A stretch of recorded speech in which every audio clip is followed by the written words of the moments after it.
श्री विष्णु भगवान की जय। 5वां अध्याय। दत्तात्रेय जी कहते हैं कि हे राजन, एक प्राचीन इतिहास कहता हूँ।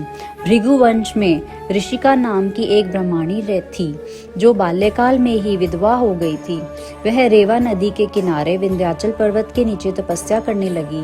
वह जितेंद्रिय, सत्यवक्ता, सुशील, दानशीला तथा तप करके देह को सुखाने वाली थी।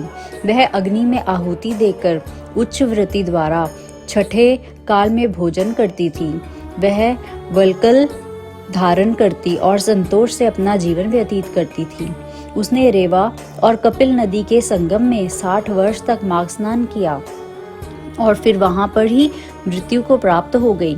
माघ स्नान के फल से वह दिव्य 4000 वर्ष तक विष्णु लोक में वास करके सुंद और उपसुंद दैत्यों के नाश करने के लिए ब्रह्मा द्वारा तिलोत्तमा नाम की अप्सरा के रूप में ब्रह्मलोक में उत्पन्न हुई। वह अत्यंत रूपवती, गान विद्या में अति प्रवीण और मुकुट कुंडल से शोभायमान थी।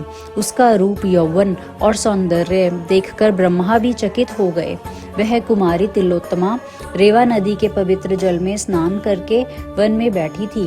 वह सुंद और उपसुंद के सैनिकों ने चंद्रमा के समान उस रूपवती को देखकर अपने राजा सुंद और उपसुंद से उसके रूप की शोभा का वर्णन किया और कहने लगे कि कामदेव को लज्जित करने वाली ऐसी परम सुंदरी स्त्री हमने कभी नहीं देखी, आप भी चलकर देखें।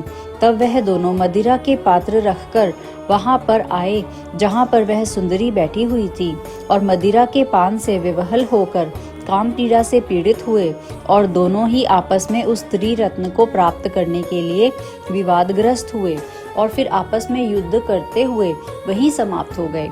तब उन दोनों को मरा हुआ देखकर उनके सैनिकों ने बड़ा कोलाहल मचाया और तब तिलोत्तमा काल रात्रि के समान उनको पर्वत से गिराती हुई 10 दिशाओं को प्रकाशमान करती हुई आकाश में चली गई और देव कार्य सिद्ध करके ब्रह्मा के सामने आई।